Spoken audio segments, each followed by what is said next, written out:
Good afternoon. Thank you all for joining us. We have two of our esteemed trio alumni here to talk to us about their teaching professions. We have Alfonso Santoya and Ashlee Massey. I say your last name right. Oh, good. Okay. This is going to be on camera. Yay! That's good. All right. So we're going to go ahead and get started. And our first question is, please introduce yourself and tell us about your journey from McMurray to the teaching field. And either one of you can go first. Okay, I'll start. So to introduce myself, my name is Alfonso Santoya. Thank you, Dr. T. But how I ended up to McMurray was I did not know, I'm going to be honest, I did not know McMurray existed. I didn't know Abilene existed. I'm from Miami, Florida, so I grew up there most of my life, but it wasn't until high school, until 8th grade, I moved to Houston. And I started high school. I started swimming in high school and all the things. And I really enjoyed it. I really got into swimming, being a part of a group, being part of a team. I never done a sport before until I was 14 years old. And after I was there for a little bit, something clicked in my head my senior year. Mind you, senior year was 2020. So it was like a month before the world shut down. I asked my coach, hey, I think I want to maybe swim in college. I didn't know. And as a senior, I already feel the pressure of like, what school do I go to? What do I want to do in my life? All of that, all those ways. But I asked my coach, and he actually led me on the right path. Like, he's like, let's look up some D3 schools in Texas. And from there, he looked up, and McMurray popped up. He's like, hey, maybe we can reach out to this school, reach out to a coach. We looked at like the roster, different things, the aspect of the school, and I sent an email that very day. He helped me write out an email to the coach, and that very next morning, we had swim practice at 5:30 a.m., and I was in his office, and Coach Pacheco, who was the coach here at the time for swimming, he responded to my email, and we were like dancing, happy in his office. So that's kind of how I found my introduction to McMurray, and I decided from there that I wanted McMurray. So, yeah. I actually went to college right out of high school. I graduated in 2011. Took a pretty long detour and came back. It was in 2020, I think. Decided I was going to be a teacher, and I did the fast track teaching program from Cisco to McMurray. So got here, finished my stuff, graduated 2024. 2024. That's where we met. Yeah. So what inspired you two to become teachers? What you woke up and decided, hey, I'm going to be a teacher. How did that happen? I think mine was a slow burn, really. Like, it wasn't, you know how it's amazing when some people just feel it in their bones. I'm going to be a teacher. I'm meant for this, or I know this. Mine kind of took a second. You know, as a kid, you always had those teachers or coaches that impacted you or helped you kind of find yourself. And I always knew the importance of teachers, right, in your life. In my life, I learned English. I know the importance of that. Like, I have my second grade teacher who helped me really understand and be better at school, right? To like the coaches who built you up and got you there. But even then, I still didn't have that thought until back to high school. I was in swimming, and I had someone in my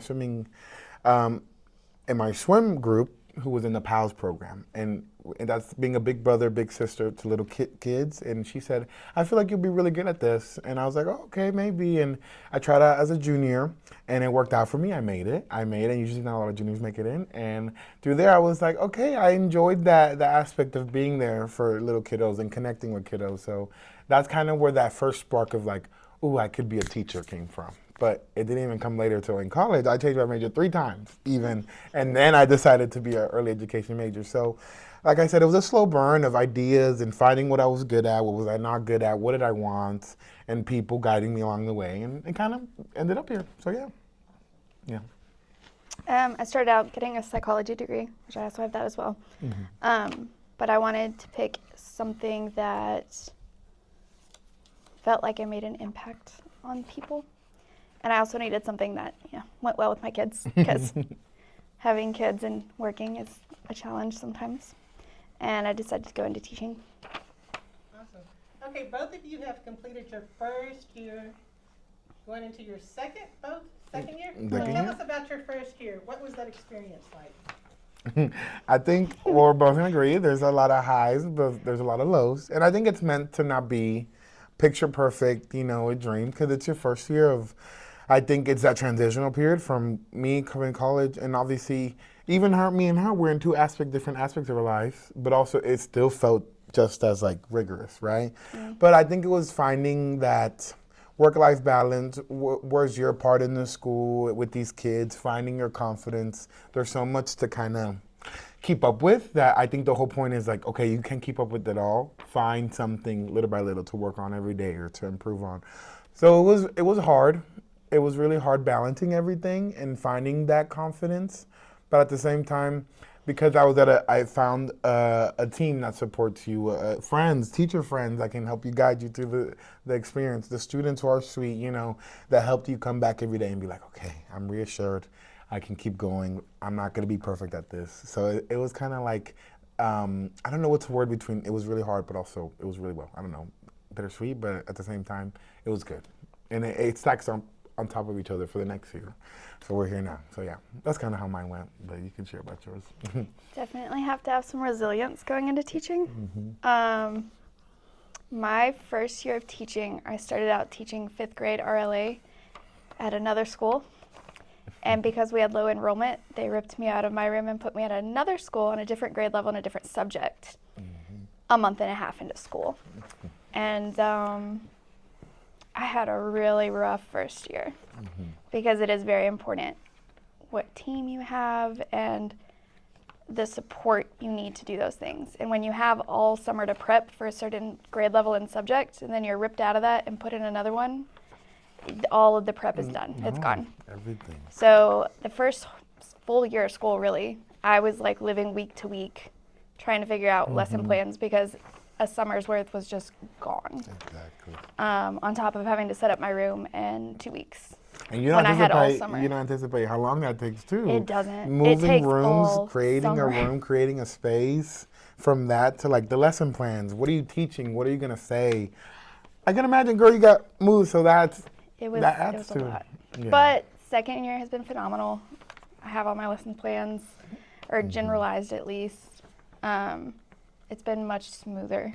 But I did not have a typical first year, so my year's probably not what you should be worried about. Okay. Yeah. I have questions, but before I go on with my questions, do any of the audience have questions? Anyone? I guess I'm wondering how that impacted, like, mentally your health, having to switch rooms when you've spent all summer thinking this is the space you're gonna work in, this is the space I'm setting up. Like, I can't imagine. I was angry. I was real angry. Luckily, I have pretty good emotional control because I student taught at the school I got sent back to because I got requested to go back to that school. It wasn't just they pulled a random person. I got requested to go back. And I do enjoy the school.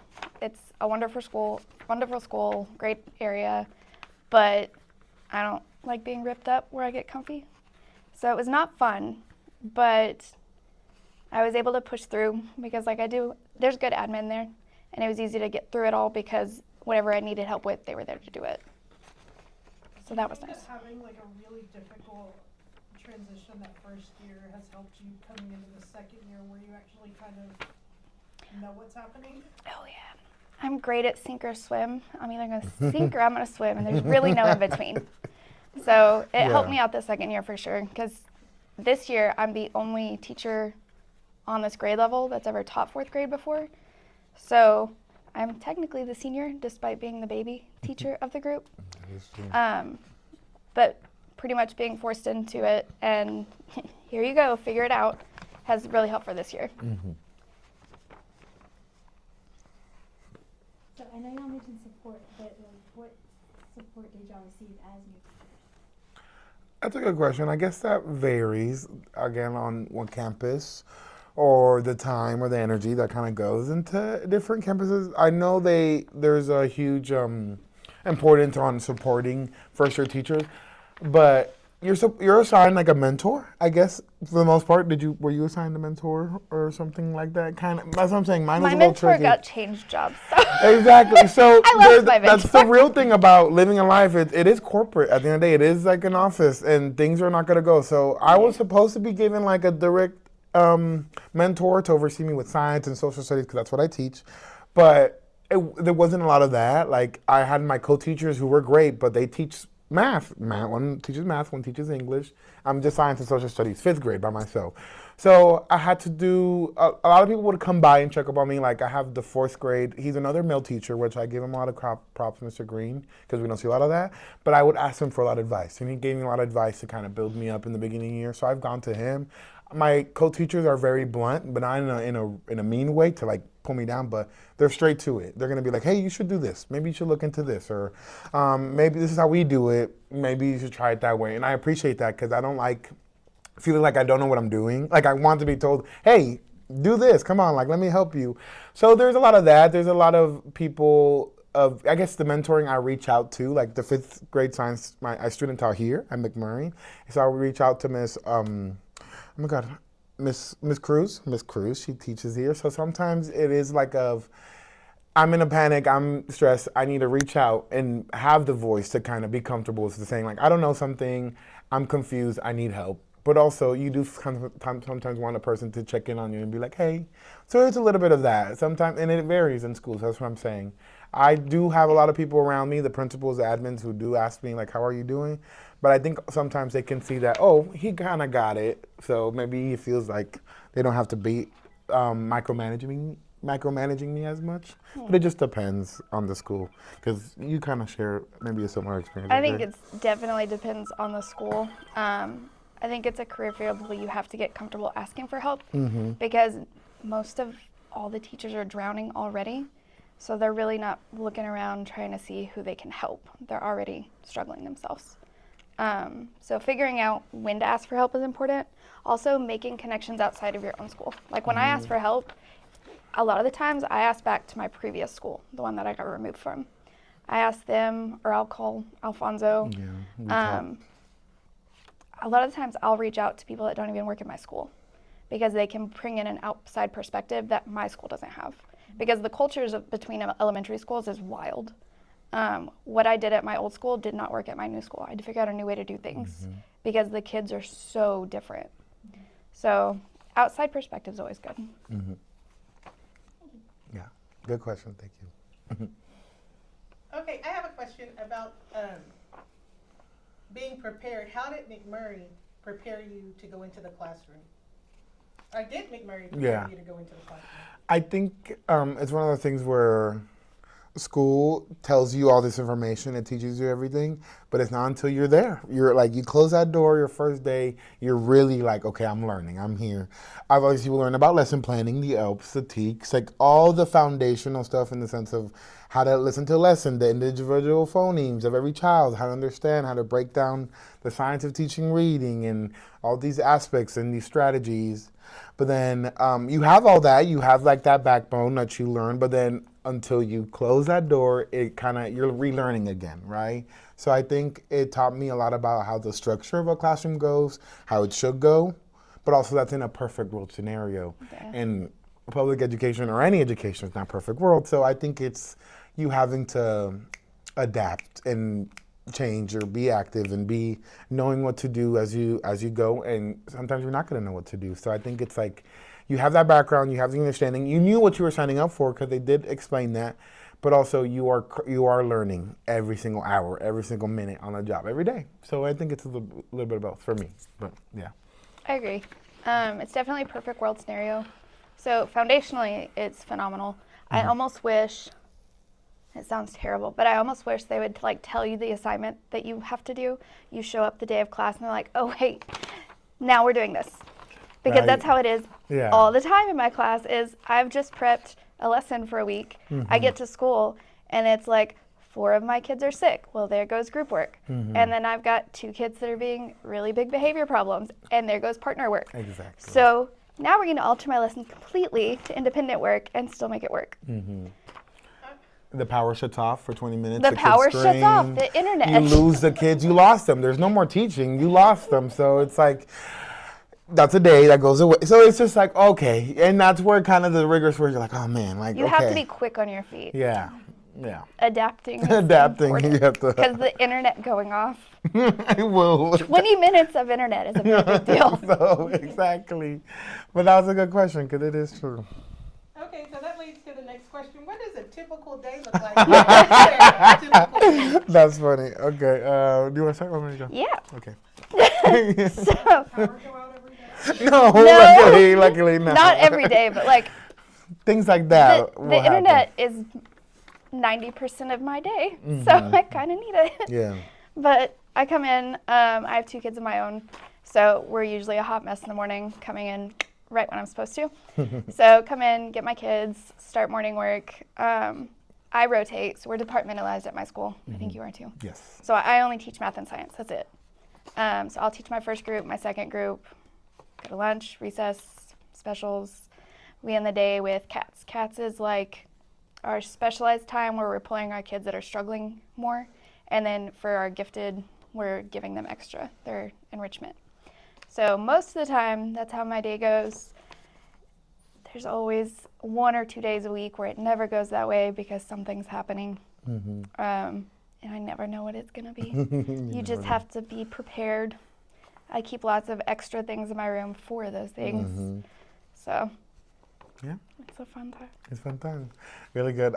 Her just explaining that. I always tell people who are non-teachers, because I don't blame them. It's a lot to jump in. It's like being in a sitcom. Like you come in and it's a new episode. There's going to be some sad days. There's going to be some happy days. There's going to be a perfect day, a perfect shoot day. Woo!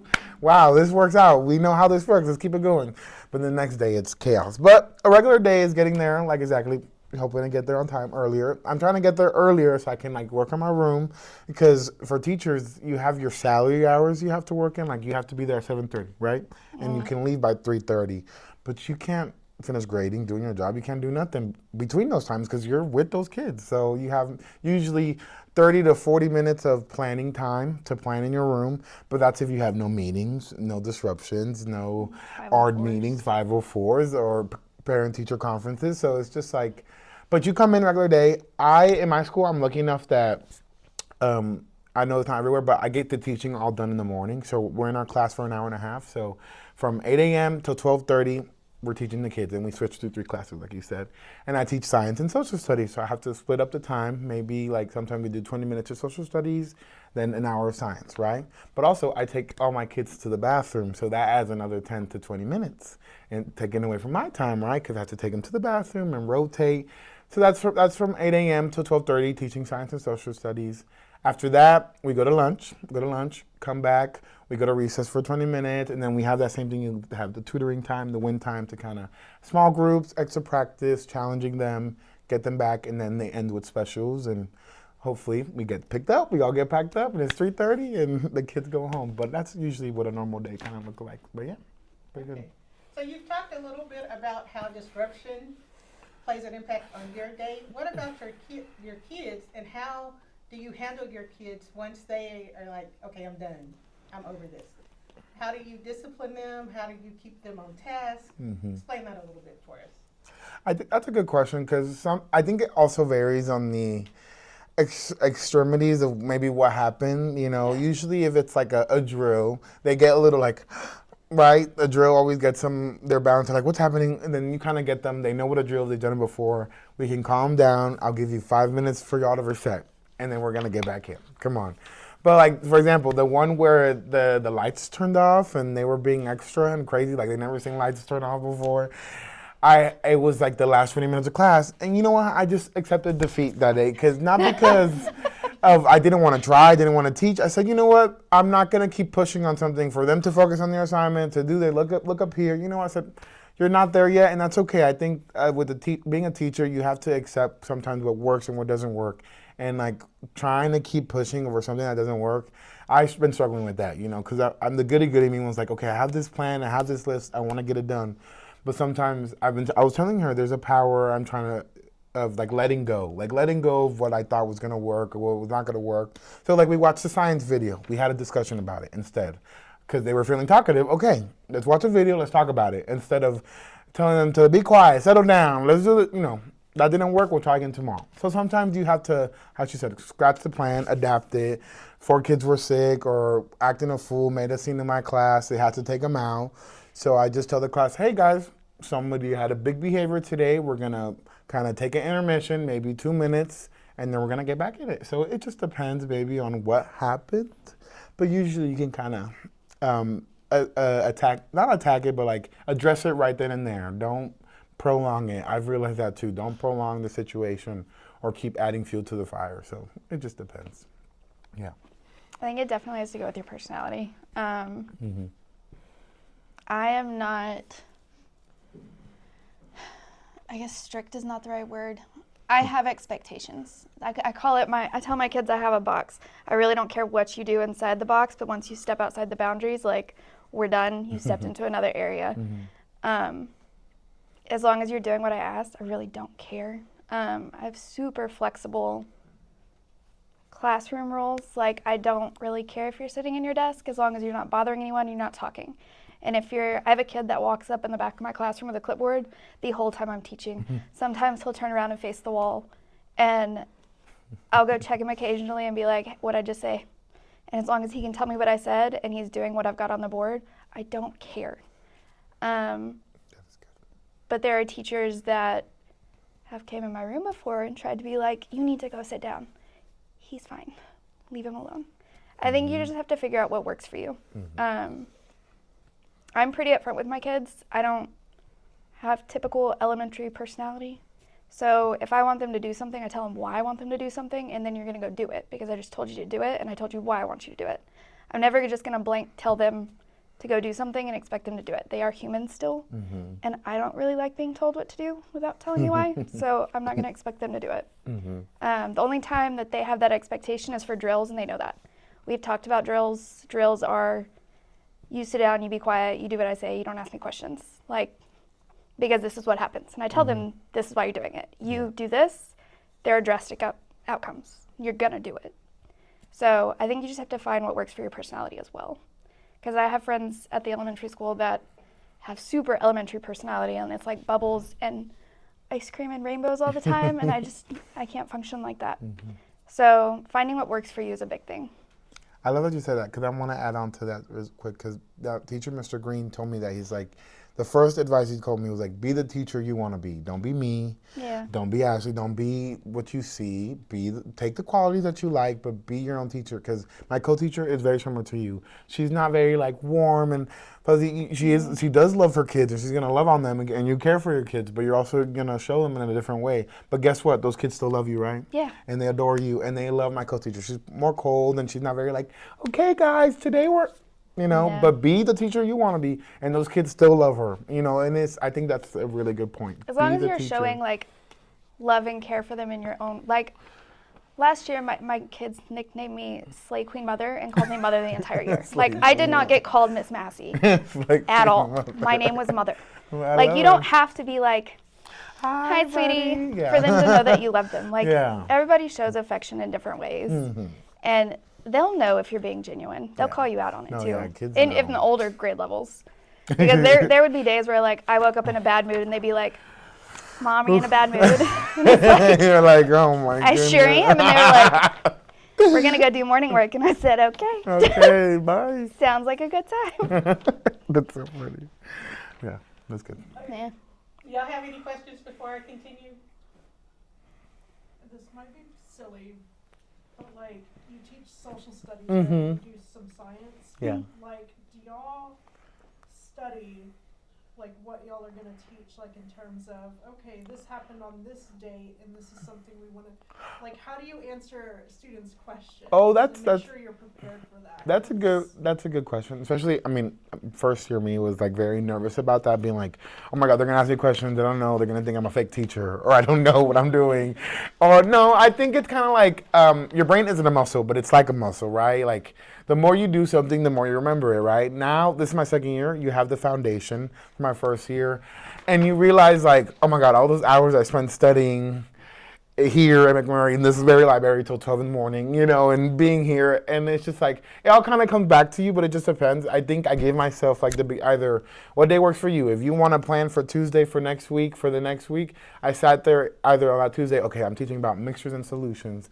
Mixtures are things we can mix and separate easily. A solution is thing that dissolves into one another, and I don't know. So it's just like, it's kind of like I give myself the overview, but also I told the students, if they ask me a question I don't know, I'm like, hey, I don't know that question. That's a good question. Either write it down. I'll try to look it up later. I tell them, instead of shying them away from like because the online, the internet's a big thing. Instead of shying them away, I'm trying to teach them to educate themselves, research it, look it up. Don't just be like, I don't know. Okay, you have the power. Look, we're in a world where you can look it up, learn things. So I think that's okay. Like, I'm not going to know everything.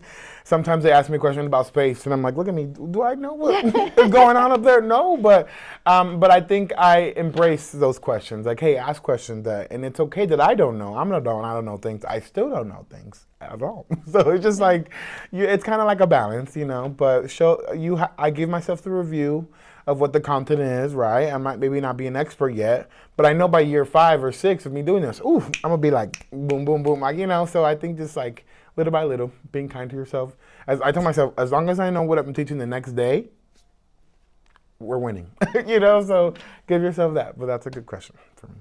If I don't know, I'm on it. Like, I'm super upfront with my kids. If I don't know something, I'll be like, I don't know, let's Google it. Yeah, exactly. Let's Google it. Don't put it on the screen, Google it, but like do it on your phone. But I also teach math, so like new math is now a thing. I didn't grow up with new math, so typically I will work 5 or 6 problems the night before, and I'm still gonna make mistakes, and I actually emphasize my mistakes in class. Because if I'm making mistakes, they're gonna make mistakes. And they get so much anxiety about math. And I'm upfront with them, like I sucked at it as a kid. I was terrible. So I've also been teaching them how to address mistakes, because there's polite ways to call out mistakes and there's not. And I don't mind being called out on my mistakes, because it helps them learn, one, humility, and like everyone's gonna make mistakes. I'm making mistakes and I'm teaching you. But also it's a skill of, you should be able to point out someone doing something wrong kindly. So yes, I go back and look at all my stuff, but I'm still going to mess up, especially when I'm teaching math in the morning. I don't like mornings. So I think there's a good balance between prepping yourself, but you're still going to mess up. So you have to learn how to, one, take redirection from a kid. There's a lot of people that think because they're younger, like, you shouldn't be corrected at all. But if I made a mistake on the board and I'm teaching it wrong, like, someone needs to say something. Because there's kids in the class that aren't going to get that I just taught it wrong, and now they're going to get it wrong on their paper. Exactly. But I have my kids in class that they probably make less mistakes than I do. No, exactly. So. For real. They be adding on to, Mrs. Zara, did you know this? And I'm like, oh, I didn't know that. Thank you. Sometimes it turns into a fun thing. Yeah, where they're like, oh, okay, yeah. And then we get off and rabbit hole into like a whole different thing. But sometimes those conversations are important, because they kind of, like I said, I love the word humility. They kind of see the human in you, that you're a person and you're figuring it out. And yeah, that was a good question. Thank you. Anyone else? So, although it's your first year, in between like adapting, researching, and prepping, have y'all had any of the moments where you like really feel like you've connected with your students and you're helping them and you're seeing a difference? I think so. I truly see it. Like, that's what kind of does it for me, Sometimes how I always tell her, like, the fluff of it all, like the corporate, the paperwork, it kind of gets me like, it gets to me a little bit, and that's honestly, but it's the connections that get me to keep going, seeing that smile on their face once they get what we're learning, or they're excited, and we're learning about what's a fun thing we're learning, force and motion. We're doing a project with little cars very soon. And when they light up, when they're like, oh, I get this, I get to see this, or I do this at home. Or it's just like, or when they come up to me and they're like, I went to Target yesterday. Oh, that's cool, Johnny. Like, that's cool that you went to Target. I'm so glad you went. It's just like the fact that they're excited to just tell you the most unobscure thing is just like, that's what kind of gets me and reels me in. Or they give you random little drawings or objects, or they just like, here. And I'm like, oh, thank you. It's just like, that's what gets me through. So that is a good question. That's usually what reigns in for me. But yeah, doing the same thing. Again, I have that like odd, not elementary personality, but like for whatever reason, my kids like really love me. Yeah. But mine's always my bad kids. The kids that come with a reputation are usually end up being my favorite, because a lot of the times they're that way because of things that are going on at home, and people don't give them the grace to get through it before expecting good behavior. So those end up being my favorite moments, because everybody else has struggled with them for 4 years, and then I get them. And it's like, I don't really have that issue with you right now. You just have to be patient. Like, I have one kid in my class that came with big behavior problems, and I struggled the first like 3 weeks. But once I figured out what it was, I just had to give 10 minutes of attention in the beginning of the morning. No behavior. Have not seen any from her all year since that 3-week mark when I figured out what she needed. Mm-hmm.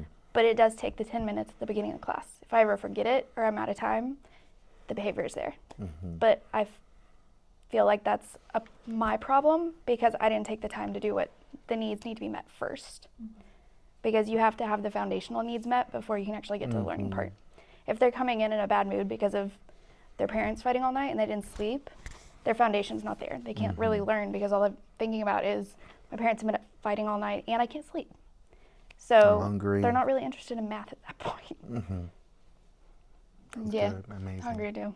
Do you think that student has picked up on your strategy? Like, you know what I mean? Like, My more self-aware ones do. They do. But I have some that they don't pick it up. But I have one that does. I have one that like, he knows when I'm being calm and I'm not actually calm because he's complimented it before. It was the end of the day and he walked up and he said, Miss Massey, you control your emotions real well. And I said, I do. And he said, yeah, you always look real calm. Sometimes I know you're not. And I'm like, Literally. that's true. And he said, I appreciate it. No, exactly. Thanks. I need to go get your backpack now. I got something very similar to that. Like at the end of the year, we were wrapping up, and a kid gave me a letter. He's like, Miss Santoya, I love your class. Thank you so much for everything. I'm sorry you have to raise your voice for us to settle down. And our class can be a lot, but thank you. So it's just like they know and they see know. it. They see you. And sometimes I feel for those kiddos who watch us like dealing with whatever situation, or a kiddo with a big behavior, and they look at me like, yeah, I'm sorry. You can tell which Yeah. ones have really high emotional Yeah. intelligence because you'll be like talking to the class and being like, this, we need to stop, this is going too far. And they'll be in the back going, Sorry, it's not funny, but it's true. It is true, and it's nice. it's nice. Like, kind of like a solidarity. Like, hey, Yeah. I feel you. I respect you. Thank you for what is you're there doing. anything that, like, I have this problem now, even in college, Mhm. like, especially with my religion class, like, nobody's paying attention. Like, maybe 3 or 4 people Yeah. taking notes. Everyone else is just kind of not engaged, and it's so hard. And, like, as someone especially who's paying to be here, Mm-hmm. like, it's so disrespectful. No, to exactly. the teacher. And I'm like, is he okay? Yeah. Like, I felt the same way. Growing up, it was the same thing because my parents, they didn't even know English. They're from Cuba, but they put that value inside of me to like respect your teachers. You are respectful. You listen to them. You foster relationships with them. And then coming to college, I know we're at a different time. I think COVID, all these different things we can point at. We can blame the parents. We can blame the teachers. We can blame iPads. We can blame TikTok and their attention span, or all these things. But the same thing for me. It was like, why is everybody just on their phone? Like, come on, you're paying for this. Don't you want to? But I think for me, and especially right now with these little 5th graders, that's one of the hardest things. Hey, look up here. Hey, I'm trying to just give me 10 minutes to teach you this lesson, and then I'm going to send you off. But it's like a constant, like, so you have to pick your battles sometimes, and you have to try to figure out your lesson that works best. And I got lucky. I have science and social studies. I can kind of bring it more to life. I have labs. They're visuals. She's working with math, and math is like the top 2 hated. The kids hate math or reading. If they like reading, they hate math. If they like math, they hate reading. Usually, that's how it works. Not all the time, and hate's a big word, but I don't even have it that hard because luckily with science, I can kind of bring it. I have a story with social studies. I can kind of, so it's like battles. Like I make sure they have everything away. Oh, you're sitting on the floor today with me. You kind of show them why you would want to pay attention, and I kind of try to adapt it to something that they will enjoy, or at least like at least drawn into, because we have all the different kids with ADHD, different plans, or some of it's not their fault. I was the same way. I was that one kid that was like, but I let them, like, I tell them I have plushies where they can like kind of feel for it for a little bit while they watch me. I said, you can play with this plushie, but you got to look at me. Okay, that's kind of how we meet in between. So work with them, have a conversation with them. I ask them, how can I help you focus better? What would help you, instead of being like, y'all not listening, y'all not paying attention, instead of getting onto them, it's kind of like a little bit of both. But do you think my college professor should hand out fidget toys? I have a box of fidgets in my room. Exactly. And it goes up for level. If it's like 3 or 4 kids not paying attention, I'll go put a fidget on their desk. Be like, Yeah. play, listen. Great. Yes. Now, if it gets up to like more than half the class is not listening and it's during math and it's supposed to be participating, Yeah. I'll just tell them in the next 5 minutes if you're not participating, clearly you don't want me to talk, so you can start your assignment without me. Okay. Yeah. Like, I've given you my time. I've done my effort. It's your turn. Yeah. So if you think you have it because you're not paying attention, Being, at it. And being straightforward. and sometimes they'll say, no, we just want to start. So I'll let them start. And then if they decide that they want to listen, half of them will raise their hand and be like, can we get a few more examples? Mm-hmm. And I'll come back and do it. Yeah. But I'm not going to waste class time talking to myself if you're not going to listen. And Yeah. if there's like 3 or 4 kids that they still want more examples, I'll pull them and come give them examples. If y'all want to start, go ahead. But it's your effort level that's going to get what you want. I level with my class a lot. Yeah. Like, give them ownership. They have to know. it's your ownership of your grade. I Maybe think that education. honestly helps them because they feel like, and kids especially, they like to pick what they're gonna wear. Yeah. They like to have a decision in their food. Like, let them have some decisions in class. Yeah. They're learning the material. Exactly. That's a good way to go about it. Yeah. And your question where you should give fidget toys to college students, I feel like they'll appreciate it. But also, they're in college. I would have just been like, either you pay attention and go. Like, it's just that simple. It's You're a an little adult. different because you're paying It's to that be there. simple. Wish you would. Exactly. Like, hey, by the end of the day, yeah. He's so patient. I know. I just am not. I get it. No, I understand you. My class when I'm just taking notes. I get And it it. shouldn't feel like our responsibility to answer all of his questions. Right? You know, Because you I become. get that. I'm kind of sleeping from my classes. All right, back on task. Wait, I feel like I always have to focus you. Okay, any other questions? I have one more if I'm not hogging it. Oh, no. So something I've noticed, like in my classes this semester, is 50 minutes just does not feel like long enough. Like we aren't getting enough examples for like the hard stuff we're doing, and I'm wondering if you guys feel like your classes are long enough to actually have the kids absorb the material you're supposed to be teaching them. Okay, that's a good No, question. but also at their age level, I can't do anymore because they're going to burn out. It's kind of the same reason I don't like doing homework. I'm allowed to do homework. And for some of them, I'll give them a little bit of homework, but their parents want more homework and I'll say no. Because I would much rather them come to class not already hating me from having to do math all night long and getting a little bit in at a time. At this age, there's just, you have to eventually say, we need a break, come back to it in a minute. Yes. Because it would be like us taking, I don't know, doctorate level classes and being like, okay, you're going to do 90 minutes of it. Oh, my God. I don't want to do it. No, exactly. So I can only imagine how fourth grader feels. Like, we're doing Yeah. long division Oof. this week and next week. And we all remember. And that's a lot for a kid to do. It's part of the reason, like, they'll quit paying attention for a little bit is because they've done it for so long. Some of them already have it. They don't need me to teach them anymore. They've got it. But then I have the other half that doesn't get it and they need more help, which is why I say if you want more examples, raise your hand. Y'all pay attention. The other half, go, work. But it's not enough time. But also, I wouldn't take anymore. Agreed. I think I'm add on to that. I feel like our answer, yes, I would love more time because I'm a little biased too. I have to teach two subjects, science and social studies. So I'm already dividing the time. I take my kids to the libraries on Mondays and computer labs on Mondays. So it already gives me 4 days of teaching. The counselor does like different activities. Yeah, that exactly. And it's monthly, which it's not every day or not every other day, but even that takes away. We have the Grace Artist comes do activities, which I love the Grace Art. I love the importance of specials. But again, it's like, oh, I'm squeezed out my instructional time, and then it kind of feels like I'm a roller coaster. Like I need to get this done. I need to get this done instead of trying to like take a step back. How she's saying, be present. Teach them what they're supposed to, and then it will continue because you don't want to burn them out. If I'm over here rushing, okay, guys, we're doing this lab, then let's go to this worksheet. Okay, now we're doing science, now we're doing social studies. I feel myself being, and then they feel it. They get that feeling off me too, and that's not good. You know, I shouldn't have to make them feel, and I already told you, I have an hour and a half. That's a lot of time, but even then, I feel like at the moment, it does feel like it goes by like this. So I think some days I really try to emphasize on like, you know, time management. Like, okay, 10 minutes on this. Doesn't matter if something nobody's done. That's okay. We'll finish this later. There's always going to be a next day and the day after that. So I think holding myself up to a time management, because I love a good list. I love a good checklist, you know, that you check off. So having my little timers and different things that can help me break it down, but also some days accepting like, hey, I'm not gonna keep adding fuel to the fire and making it a lot. Okay, we need to get this all done today.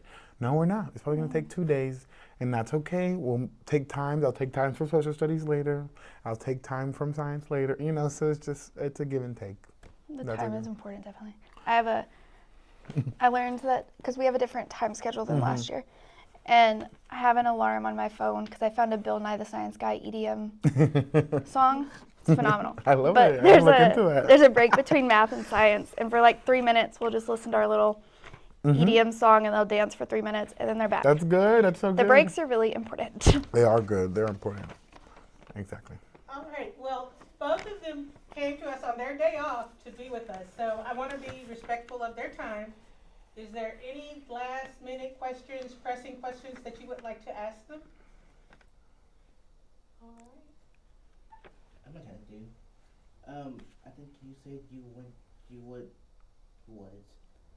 used the Cisco Fast Track program to become a teacher. Mhm. I just want to know more about the process of getting on the track to become one, basically. So I came to McMurray first, and I said I wanted to get into the teaching program, but I was trying to be financially responsible about it. And she recommended the Fast Track program. So it's through Cisco. You do 2 years at Cisco, getting all like the basic classes, and then you come back to the education program and then finish it for 2 more years. Okay. So it's a lesser, I will say, because you did the whole education program here. A lot of the things that he learned, I did not learn. And I did have to play a little bit of catch up because those classes were not completely comparable. So you do have to fill in a few of the gaps. But financially, it was really nice. So. Exactly. Any other questions? All right, I would like to thank our awesome trio graduates. I'm so excited that they came back to have a workshop with us. Let's give them a round of applause. Thank you. Thank you. And I love you both, so Love thank you. you. All Thank right. you.